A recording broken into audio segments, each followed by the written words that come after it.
ধন্যবাদ।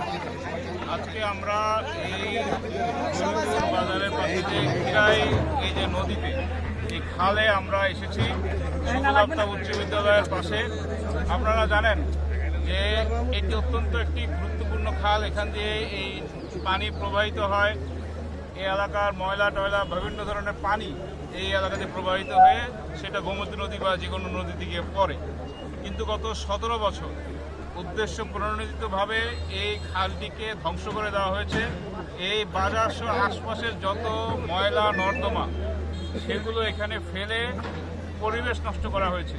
সুবল আফতাব উচ্চ বিদ্যালয়ের কোমলমতি ছাত্রছাত্রীরা যাতে করে সঠিকভাবে তাদের পড়াশোনা করতে না পারে, এখানে আসতে না পারে, বাজারের লোকজন যাতে করে এখানে ব্যবসা বাণিজ্য করতে না পারে, তার জন্য সম্পূর্ণ উদ্দেশ্য প্রণোদিতভাবে এই খালটাকে ধ্বংস করা হয়েছে।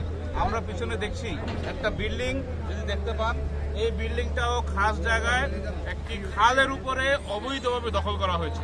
অবৈধভাবে দখল করে এই খালগুলোতে তারা বিভিন্নভাবে ব্যবসা বাণিজ্য করেছে।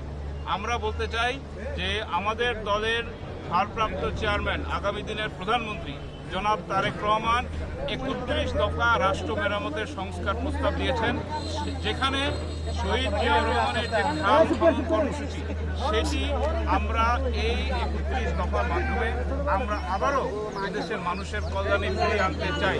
ইতিমধ্যে একটি সংগঠন, সামাজিক সংগঠন, যেই সংগঠনটি আমাদের ধানসিঁড়ি, আমাদের কুমিল্লা উত্তর জেলা ছাত্র দলের কবিরের নেতৃত্বে এবং এখানে আমাদের সাবেক কুমিল্লা উত্তর জেলা ছাত্র দলের সাবেক সভাপতি বোরান বুলের নেতৃত্বে এই সংগঠনটি ইতিমধ্যে আপনারা পেছনে দেখতে পাচ্ছেন, যদি দেখান ইতিমধ্যে শুরু করেছে। এটি আমরাই আমাদের দলের পক্ষ থেকে নির্দেশনা দিয়েছি। আমাদের দল মনে করে যে এই যে খাল খননের মাধ্যমে যে এই যে বিভিন্ন জায়গায় নদী বন্ধ হয়ে যাচ্ছে, এই খাল বন্ধ হয়ে যাচ্ছে, ময়লা পড়ার কারণে আপনারা দেখতে পাচ্ছেন যে বিভিন্ন জায়গায় ডেঙ্গু রোগের সৃষ্টি হচ্ছে, মশাগুলো উৎপন্ন হচ্ছে।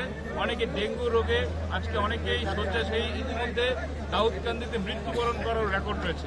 এগুলো আমরা মনে করি এই সকল খাল বিল নদী নালা উদ্দেশ্য প্রণীতভাবে বন্ধ করে রাখার কারণে তারা তাদের ব্যক্তিগত স্বার্থ হাসিল করে ব্যবসা বাণিজ্য করার কারণে আজকে মানুষ দুর্ভোগে পড়েছে, এই ডেঙ্গু রোগে আক্রান্ত হচ্ছে।